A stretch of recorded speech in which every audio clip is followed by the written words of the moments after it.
Guys, in Nigeria, you have been focused on politics and the next election, whereas a lot of things are happening in Nigeria that we are not aware of. So in this video, I'm going to show you guys everything happening in Nigeria as of today, I mean of recent.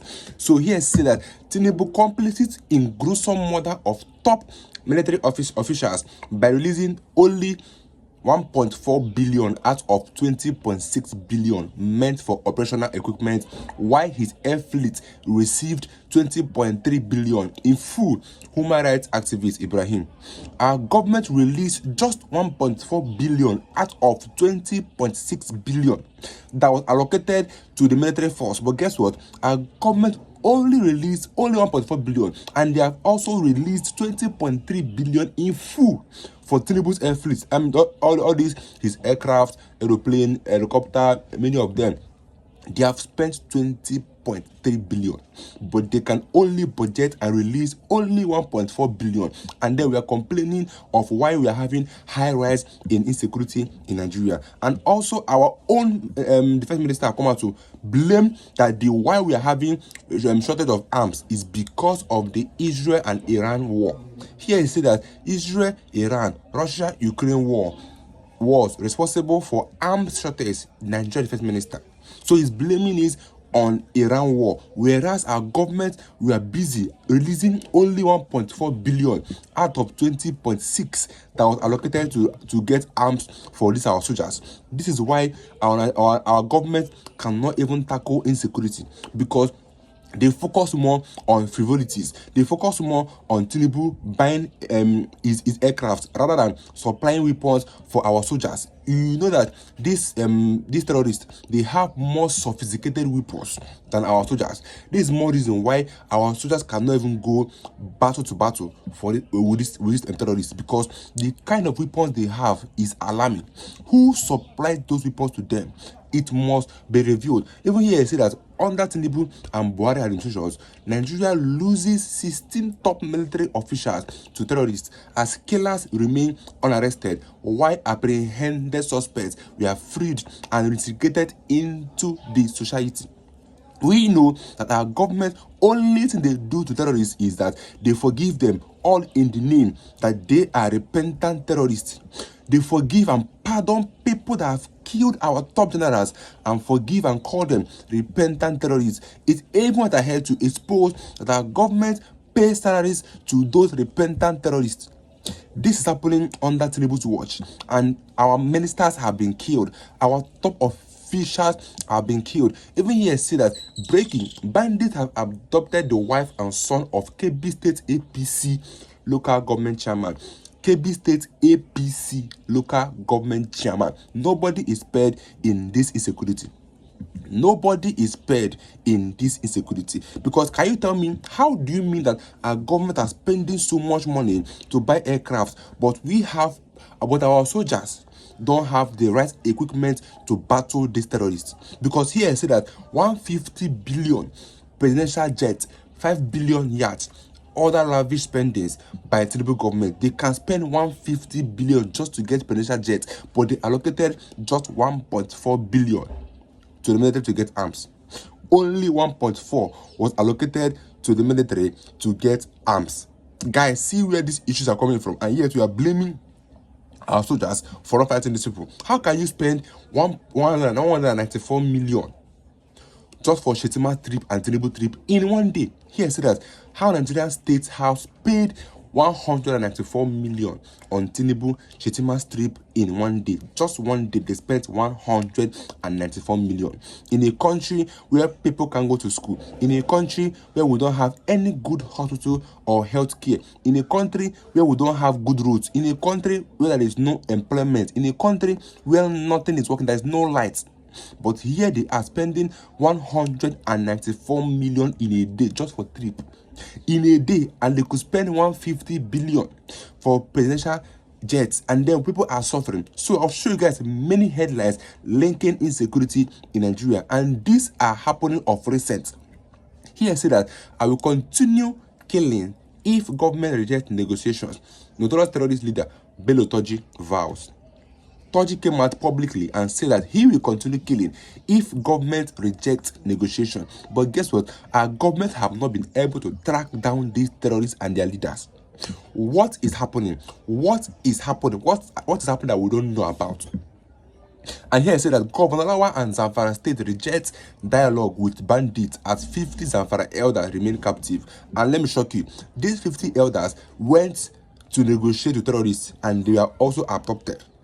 Do you understand? These 50 elders, they went to negotiate with terrorists to release their members and they were also abducted. And that's why the governor is saying that he rejects dialogue with terrorists, that they should bring them back. They should bring them back like that. And also here say that breaking, repentant bandits attack farmers in Kaduna, abduct 20 persons, 6 corpses recovered. Repentant bandits, that's those that our government forgave or pardoned, that they have changed. These are the ones that attack farmers in Kaduna and also abduct 20 persons. Once a kidnapper is always a kidnapper. Once a terrorist is always a terrorist. And here also say that breaking, terrorist attack in Sanlu Road in Kogi, kill 2 persons, abduct 5 travelers. All these things are happening under Tinubu's watch. What have they been able to do?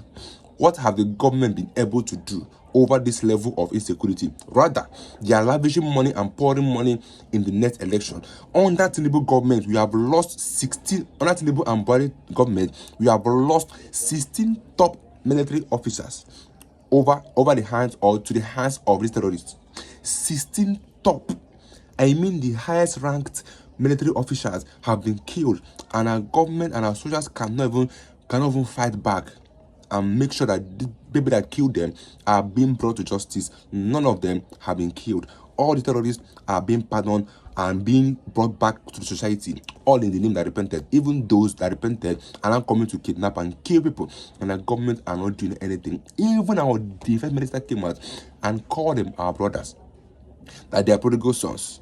Nuhu Ribadu, the NSA, National Security Advisor, came out and said that these terrorists are our brothers in the bush, that they are fighting and protecting the forest for us, but they are the ones kidnapping and killing people. Let me go to the reviews about this. If you watch now, watch the videos I have for you guys, and don't forget to leave a like and a comment. I'll see you guys in my next video. But before that, this is a video of a former CAN president. He said that when the Buhari government was getting ready to come in, I knew that it was going to be a mess. From there, I don't know what to call where we are now.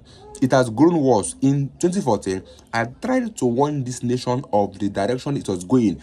This is coming from Ayo Oritse Jafo, former CAN president. You are going to watch the video to see that people have raised alarm about this current government, but nothing has been done, and it's getting worse day by day. But let me get the views as to subscribe to my channel. I'll see you guys in my next video, guys. I intentionally stayed away.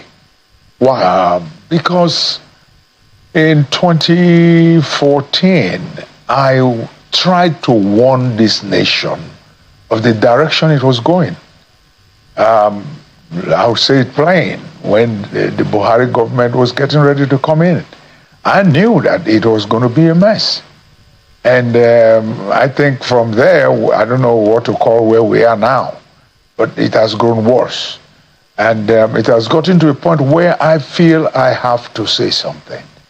I must begin to say something, because I pastor people. They are human beings. They are Nigerians. And we must begin to hold people accountable for what's happening. You were a huge supporter of Goodluck Jonathan. Yes. And there are those who will say, oh, it's because Goodluck Jonathan lost the election, so you were sulking, or you were not happy, or you went quiet just because of that. No. But does that presupposes that you are also complicit in some way of keeping quiet when it suits you? I just told you here that the Nigerian government is complicit in this insecurity. The way they are treating the terrorists and the way they are talking with them shows that yes, they are partners in business.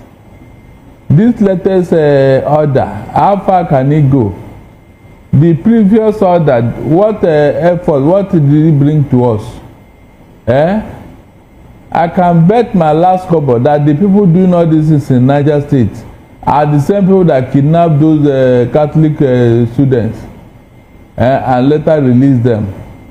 They are the same group of people within that vicinity, that Niger State. They are the same people operating.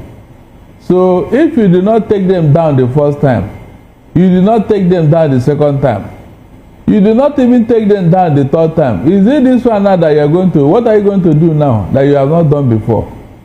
Well, you have brought the other previous one, what did you do? That's the question.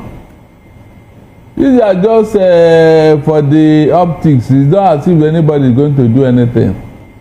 The bandits and terrorists are acting with impunity because they know that yes, they have support somewhere. That's why they are not bothered. It is unfortunate that a region that is lacking behind in education is suffering this type of menace, and they are treating it with kid glove. If you want to open school in areas that are not under attack, of what use is it? Are they not supposed to be following a syllabus? So the syllabus will be running in another part of the state, while in the other one they are at home. Let them stop this thing for God's sake. It is stoppable. This insecurity, it is stoppable for God's sake. If they can bring sincerity of purpose, I don't see how terrorists can defeat the whole Nigeria. But because of insecurity, the very people who claim that they are fighting insecurity are the ones helping the terrorists, are the ones in bed with them, are the ones collaborating with them. They are the ones, giving them all the privileges that they want. So how can you say you are fighting insecurity? When you are giving them money for every kidnap, why wouldn't they continue to fester? In Niger State alone, between last week and now, is over 3, adoptions. 3. And then killings. So how can you tell me that people are serious over this matter? They have reduced Nigeria to nothing. In fact, Nigeria is worthless from the look of things, where terrorists are now dictating to government what they want and what they do not want. And government officials are pampering them, engaging them in phone calls, discussing with them and all that. It's so sad, seriously. I never thought that this would get this bad under APC. Government is not telling us the truth about this matter.